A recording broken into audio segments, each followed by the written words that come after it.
weekend ulit tayo. And it's nice to have a vlogging today kasi maganda po yung aming weather. For how many days po kasi ang aming panahon ay hindi maganda. Hindi kaaya-aya dahil dag-om siya guys. Hindi siya gainit kaayo, dag-om, super rainy. So, anong the other day nga, super yung hangin. So, ngayon po tayo magpa-vlog at pupunta po tayo ng downtown dahil mamimili po tayo ng lulutuin natin mamaya. Yung lulutuin natin mamaya is somewhat healthy naman na menu, no? And for sure, marami sa atin yung nagluluto ng mga ganong klaseng ulam.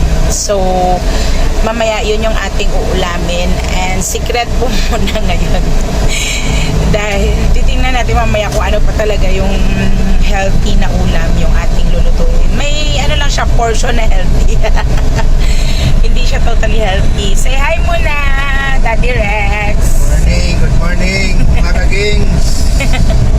Good morning daw po guys. So, ayun, pupunta tayo ng KCC. Yan yung aming SNR and Landers dito sa Coronadal City. Alright, so see you again later.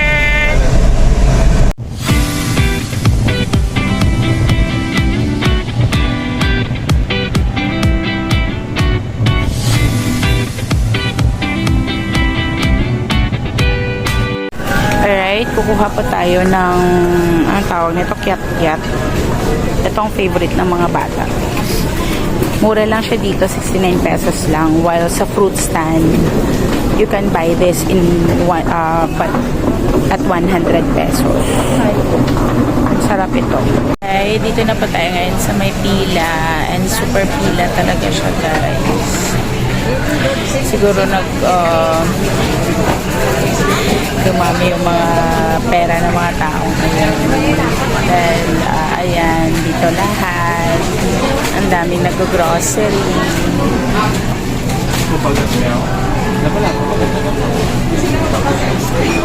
Ayan, life must be cool. Kahit daming tao, guys. So, minsan, ang positive niyan is happy tayo dahil marami ang mga taong may mga pera. Diba? So, yun din ang gusto natin. Everyone must be happy. So, yan, dito tayo malapit sa may mga drinks. Hindi ako bumibili ng drinks. Although, mayroon na kami naka-standby sa bahay. Yung juice lang, guys, na 4 seasons. I'm enough with that. So, si Mister meron din. Pero hindi kami frequent kasi time to time, hindi naman niya yung iniinom. Alright, see you sa house na lang in a while. Hi! So, nandito tayo ngayon sa Pizza Hut, a passion for the best authentic ingredients, sabi niya. So, ito po yung itsura ng aming Pizza Hut dito. So, umorder po tayo ng pizza for the kids. Pero take out lang po siya. Alright, see you po! Hi mga kadengs! Tayo po ay nagbabalik dito sa ating bahay. Alright, sabi ko nga kanina, tayo po ay magluluto ng ating secret. Hindi na siya secret. Dahil lulutuin na natin siya ngayon. Yung favorite namin na niluluto dito sa bahay, guys, is the munggos na meron pong pinakupsan. Alright, ang pinakupsan is actually, eto lang siya guys, just the taba ng baboy. It's the pork skin, yung meron pa siyang balat. And then, ilalaga mo lang siya ng madalian. And then, titimplahan, no, ng salt and pepper. Mag-partner talaga yan guys, ang salt at saka ang pepper. Buti pa ang salt, my partner. Anyway, so, pagkatapos siya pinakuluan ng mga siguro 1 to 2 minutes. Alright? Sa amin yan, ang tawag niyan lapwahan. Isa-slice mo na siya, and believe me guys, mas madali mo siyang masaslice pag napakuluan. So, isang reason din yun siya, bakit mo siya pinapakuluan bago mo siya iluluto. Pinakupsan actually is yung taba ng baboy, lulutuin mo siya para mapiprito siya sa sarili niyang mantika. Literal din guys, matuluto talaga siya o matutosta siya sa sarili niyang oil. Okay? So, iaandar ko muna itong ating improvised butane stove. Ayan. So, ilalagay na natin of course yung ating pinakupsan. Yan muna ang ating uunahin sa ating recipe na munggos na gulay with pinakupsan. Kaya siya, sabi ko kanina, may pagka healthy side siya, pero sa totoo lang, hindi talaga siya healthy. Kasi nga, ang pangunahing ingredient natin is the taba ng baboy. Okay, so, dyan lang muna yan siya guys. I-make sure natin na nakakalat siya sa ating karahay na walang lahat nakapatong doon sa pan para po talaga yung oil niya matutusta. Alright? And since matalabsik ito siya, kailangan natin pang cover. Alright?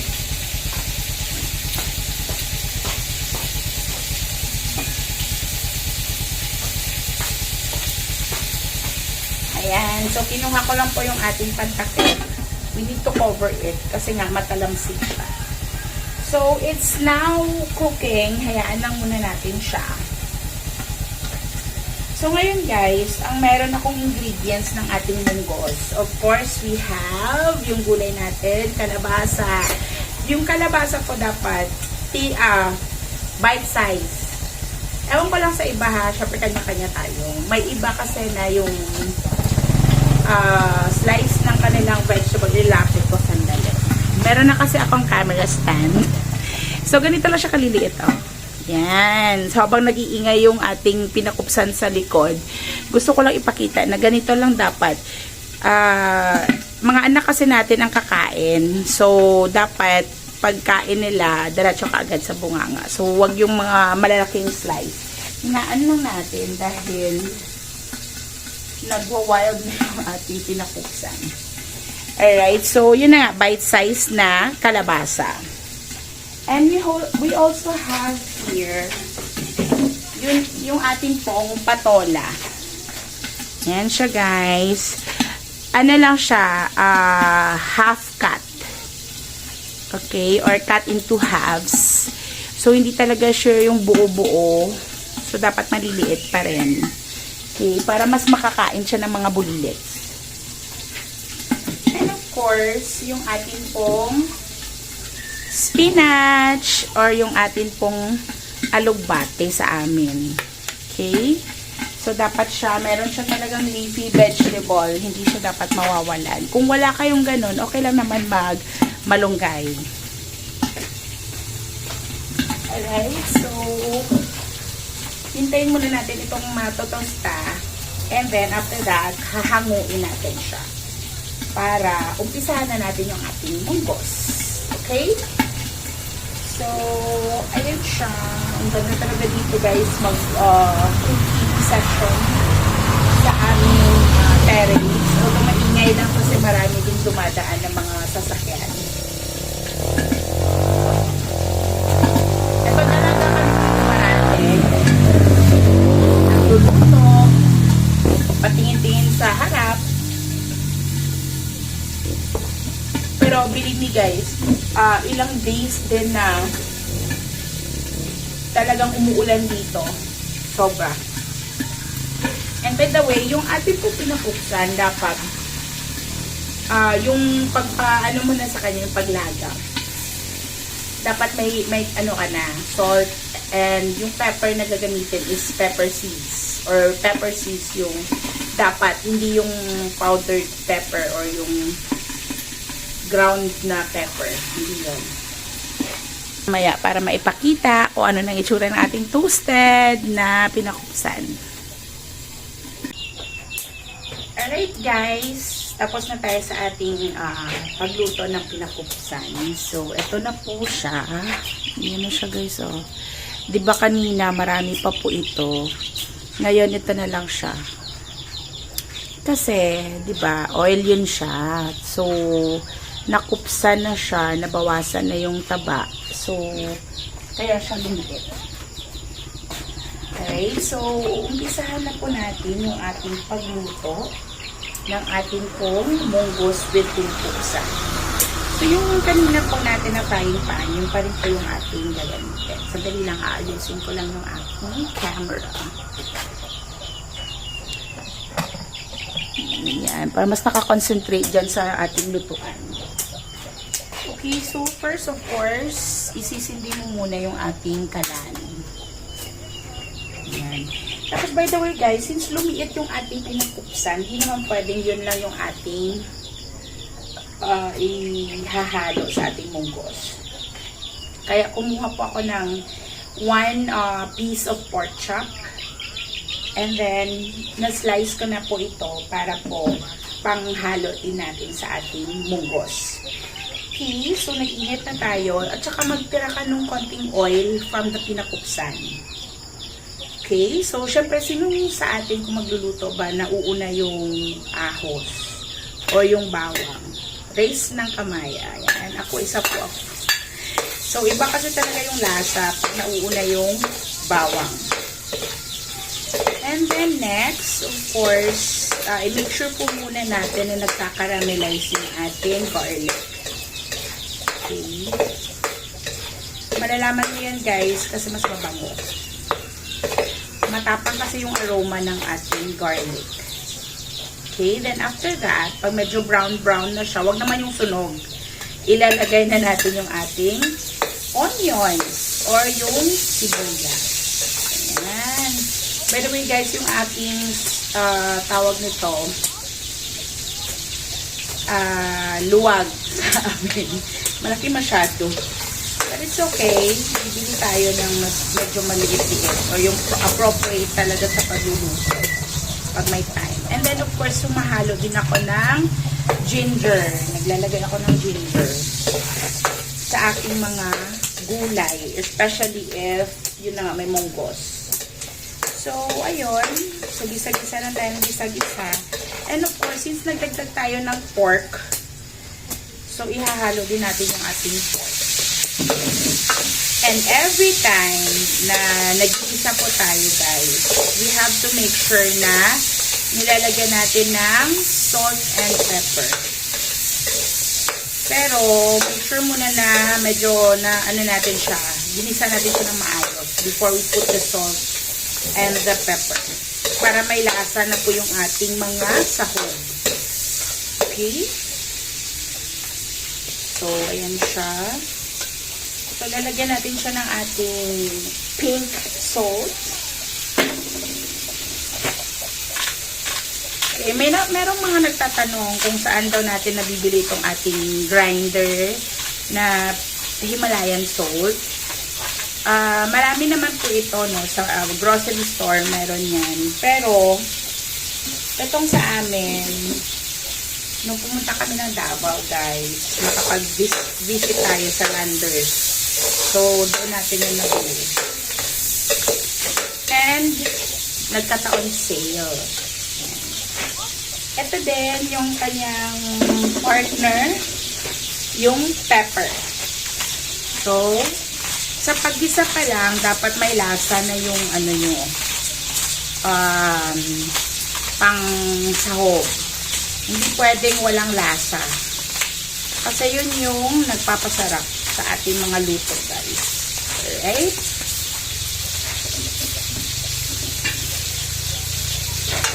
Yan. Bango-bango na, guys. Kahit ito lang ulam na.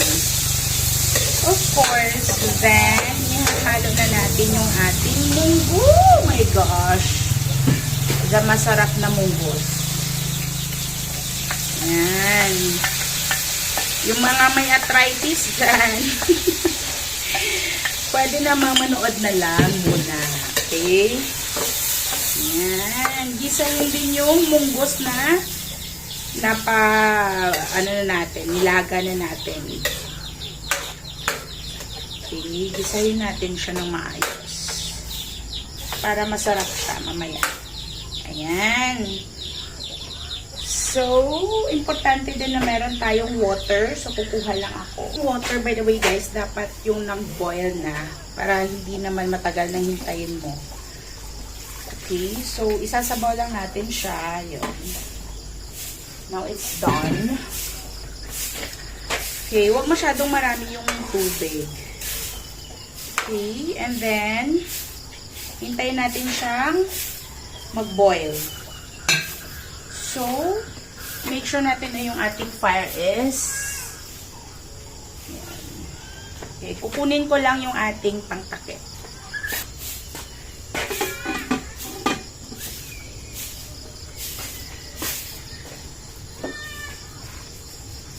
Alright, so babalik tayo pag nag-boil na po ito.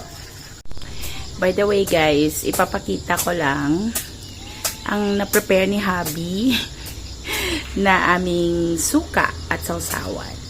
Yan, masarap ito guys. Meron itong ang tawag niyan sa amin. Para siyang lahi ng ginger. And then, itong sili, of course. Langkawas. Yan yung masarap. And then, parang may, ano na po ito, seasonings. The salt, may pepper na rin. And at the same time, small amount of sugar. Very, very tasty. Okay, ilalagay muna natin yung ating kalabasa. The masarap na kalabasa. And then, after our kalabasa, hintayin naman natin siyang mag-boil ulit. Kumulo. Yon. And then, iwasan nating kumuha ng ating pinakupsan. Pero masarap kasi siya, guys. Para siyang chicharon. Ayan. Iwasan yung gawin yun. So, baka maubos yung pangsahog. Ayan. So, mag-start na rin tayo maglinis. Kunin yung mga hindi na kailangan.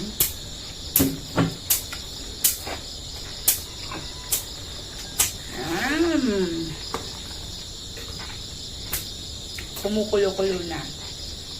Okay, so hintayin muna natin siyang medyo yung ating kalabasa is maluto na konti. Before we put our patola. Kumukulo na siya. Ako guys, ang tipo, gusto ko yung gulay ko na sahog is luto talaga. Ayaw ko yung mga pa-half cook. Ayaw ko yun. Dapat luto. Dapat soft. Ayaw ko yung matigas. At saka gusto ko sa kalabasa yung malagkit. Malabo ba? Malabo. Okay, so ilagay na natin yung ating patola.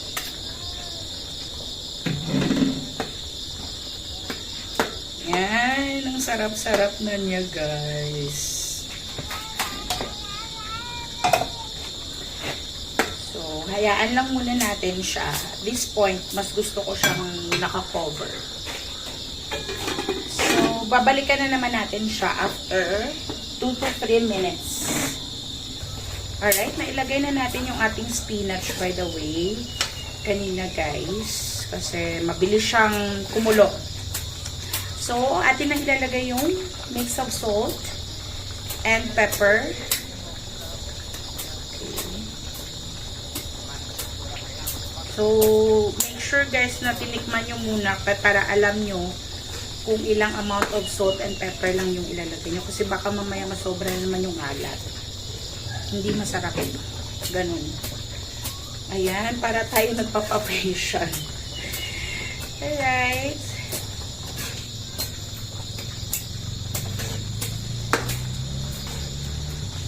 So, kukuha tayo ng spoon for our tikim. It's time to taste it.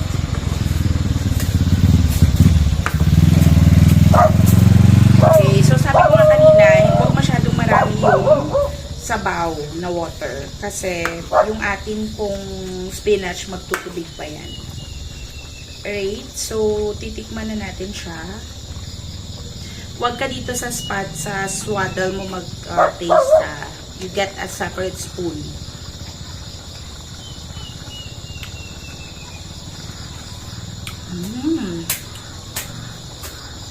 Okay na siya, pero kulang pa siya ng salt.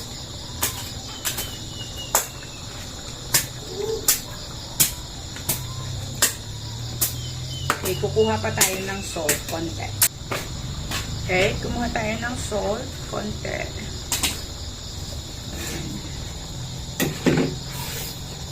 Para matitikman na natin. Okay pa ito. Okay, so dito sa amin guys, medyo madilim na. Ayan, so titikman natin ulit.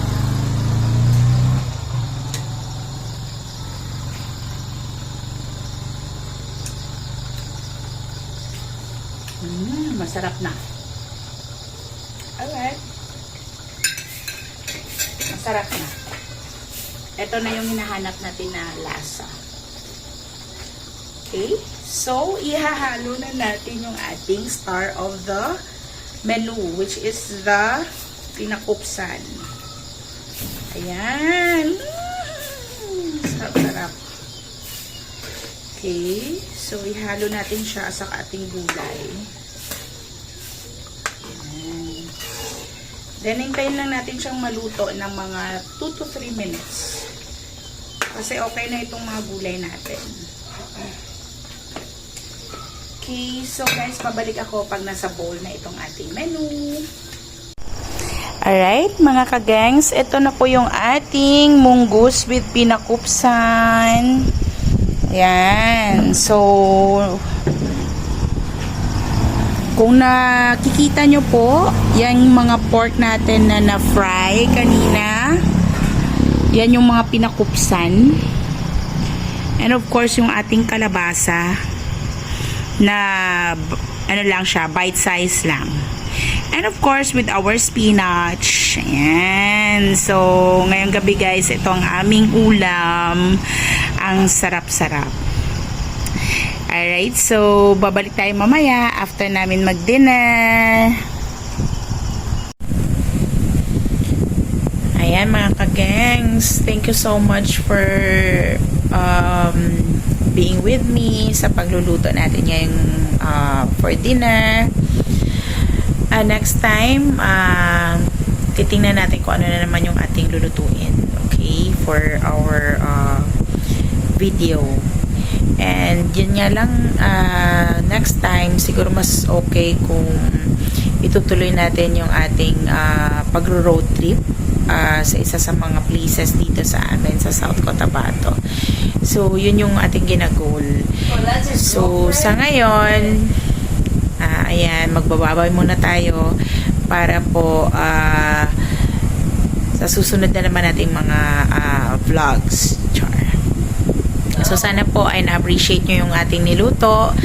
And, sana po ay, ano ba yun? Parang ma-appreciate nyo yung ginawa nating pag-visit sa aming mall dito sa South Cotabato, sa Coronadal City, particularly. So, yun lang po muna for this weekend. And, see you again, guys, mga kagangs.